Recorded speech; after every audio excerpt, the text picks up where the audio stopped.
होता है वो सीट अपने संबंधित विभाग अपने नीति के अनुरूप वो अगर आयोग को अगर देती है तो आयोग सप्लीमेंट्री रिजल्ट देगा, अगर आयोग को नहीं देती है तो नहीं सप्लीमेंट्री रिजल्ट दिया जाएगा। तो ये चीज कैंडिडेट्स पर और संबंधित विभाग के ऊपर होगा, निर्भर करेगा कि उसको किस तरीके से लिया जाए। जहां तक हमारे आयोग की बात है, आयोग कभी भी मेरिट के दरकिनार करते हुए कम मेरिट वाले के बेनिफिट में कोई निर्णय नहीं ले सकती है। इसलिए हम तो अगर देना है ये ऑप्शंस तो हम अधिक मेरिट वाले का हम कोई भी डिग्री ऑफ फ्रीडम को कम नहीं करेंगे, उनके किसी भी ऑप्शंस में हम कटौती नहीं करेंगे और हम मल्टीपल रिजल्ट्स देंगे ही, और ये हमारी मजबूरी है, हमको देना ही है। सप्लीमेंट्री रिजल्ट से उसकी भरपाई होगी या नहीं होगी ये संबंधित विभाग के निर्णय पर होगा और कैंडिडेट्स कौन से पद को खाली करेंगे, कौन से पद को नहीं खाली करेंगे, वो संबंधित कैंडिडेट्स के ऊपर भी निर्भर करेगा। एक और जानकारी दे दूं वैसे भी कि मेन रिजल्ट तो लोगों का अधिकार है, सप्लीमेंट्री रिजल्ट मांगना अधिकार नहीं है और बिहार सरकार में वेटिंग लिस्ट का तो खैर कोई प्रावधान ही नहीं है। वैसे वेटिंग लिस्ट और सप्लीमेंट्री रिजल्ट में एक बहुत बड़ा अंतर है, लोगों को ये बात भूल जाते हैं।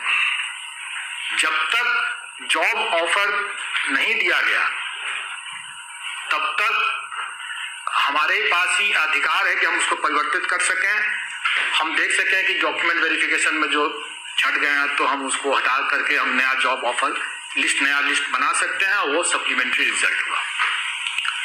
एक बार जब जॉब ऑफर जब किसी को दे दिया गया तो वो चाहे ज्वाइन करे या ना करे, वो पोस्ट कंज्यूम हो गया, एग्जॉस्ट हो गया, क्योंकि अब वो कैंडिडेट के ऊपर डिपेंड करता है कि वो ज्वाइन करेगा कि नहीं करेगा।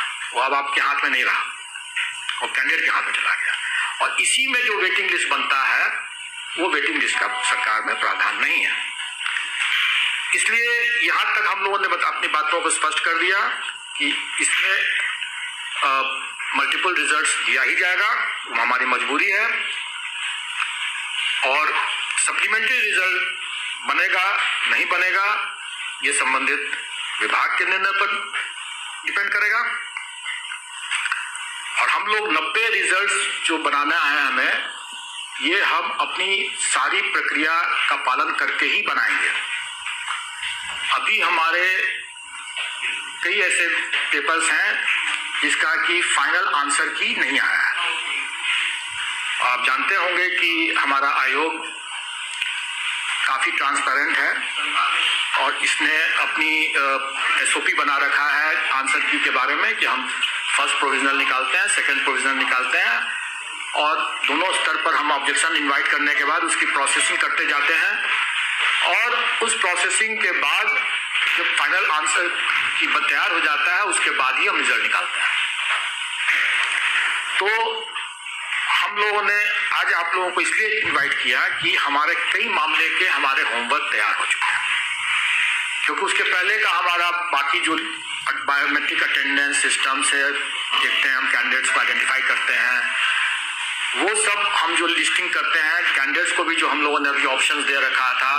खास करके आपने देखा होगा कि SC/ST वेलफेयर डिपार्टमेंट के मामले में चूंकि वैकेंसी उसकी बाद में आई थी, इसलिए हम लोगों ने उसको समेकित करके ही किया था, शिक्षा विभाग के साथ उसकी वैकेंसी को जोड़ के किया था और बाद में हम लोगों ने उनसे ऑप्शन मांगा। जैसे आप जिला का ऑप्शन देते हैं वैसे 38 जिला के साथ साथ 39वें स्थान पर इसको भी रखते हुए आपको ऑप्शन दिया गया था। अगर आप ऑप्शन दें सो फार सो गुड, ऑप्शन नहीं भी देते हैं तो भी हम आपको कंसिडर करके करेंगे ही करेंगे, लेकिन तब वो अल्फाबेटिकल ऑर्डर या उस सूची के क्रम में हम उसको अलॉट करेंगे। लेकिन हम लोग का फर्ज था कि हम लोग विकल्प उसको दे दें, बता दें कि अगर आप चाहते हैं तो SC/ST डिपार्टमेंट में जाना चाहते हैं तो जा सकते हैं।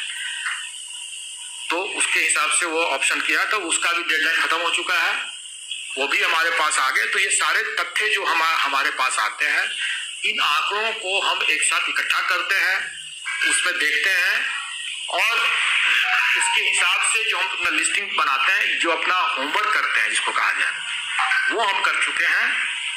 जो हमारा OMR की जो स्कैनिंग होती है जिसके बेसिस पर हम लोग रिजल्ट बनाएंगे, वो हमारा हो चुका है।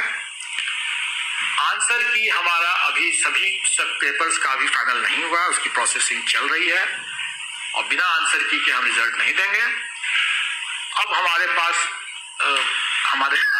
जैसे जैसे आंसर की कंप्लीट होता जा रहा है, जैसे जैसे हम सॉफ्टवेयर से, जैसे मैंने बताया कि हम लोग सभी काम को करने के लिए हम लोगों ने सॉफ्टवेयर विकसित कर लिया है, इसलिए हम लोग जैसे जैसे आते जाएगा, आंसर की फाइनल होता जाएगा, हम उसका रिजल्ट देते जाएंगे और रिजल्ट देने की ये प्रक्रिया जो है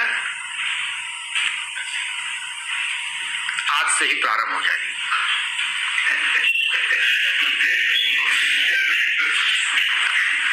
तो 25 के लिए वेट नहीं करने की जरूरत है, रिजल्ट की यह प्रक्रिया आज से प्रारंभ हो जाएगी। लेकिन आप इस बात समझ सकते हैं कि हमारी प्रथम परीक्षा जो हुई थी वो 7 तारीख को हुई थी और अब 7 तारीख को हुई थी।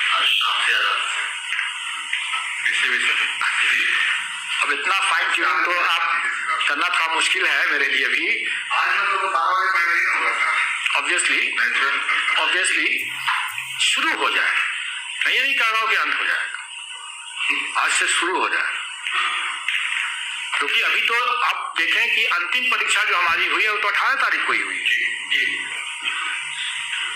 तो अंतिम परीक्षा 18 तारीख को हुई है, तो 22 तारीख को आप हमारा आंसर की का एसओपी तो कंप्लीट नहीं होता है। उससे हमें फर्स्ट प्रोविजनल अभी दिया है, सेकंड प्रोविजनल देंगे, उसके बाद तो फाइनल देंगे आंसर।